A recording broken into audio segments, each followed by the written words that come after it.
1 Corinthians chapter 3. Brethren, I could not talk to you as spiritual people, but as worldly, as infants in Christ. I fed you with milk, rather than with solid food that you were not ready to digest. Indeed, even now you are still not ready to receive it, for you are still of the flesh. As long as jealousy and rivalry continue among you, are you not of the flesh and acting as mere mortals? Whenever someone says, I belong to Paul, and another asserts, I belong to Apollos, are you not acting in a merely human fashion? What then is Apollos? What is Paul? We are only servants through whom you have come to believe, as the Lord assigned each to accomplish. I planted the seed and Apollos watered it, but God caused it to grow. Therefore, neither the one who plants nor the one who waters is of any importance, but only God who causes the growth.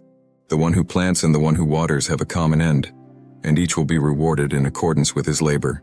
For we are God's co-workers, you are God's field, God's building.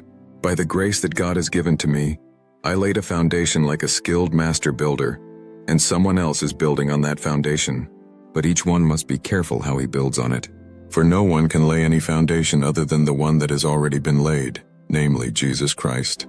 Now if anyone builds on that foundation with gold, silver, and precious stones, or with wood, hay, and straw, the work of each person will come to light. For the day will disclose it, because it will be revealed with fire, and the fire itself will test the worth of each person's work. If what has been built survives, the builder will be rewarded. If it burns down, that person will suffer loss.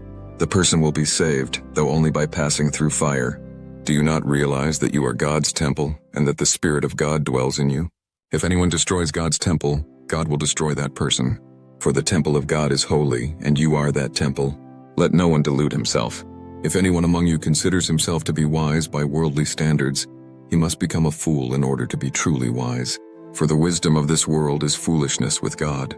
It is written, He catches the wise in their own craftiness. And again, the Lord knows the thoughts of the wise, that they are futile, and so let no one boast about human beings.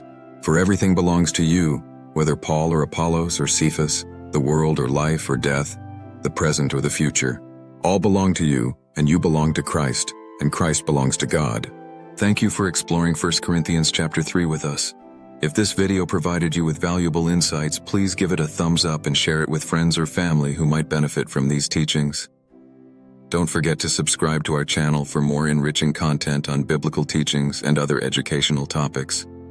Hit the bell icon so you'll be notified of our latest videos. For those interested in digging deeper, be sure to check out the link in the description for homeschool materials.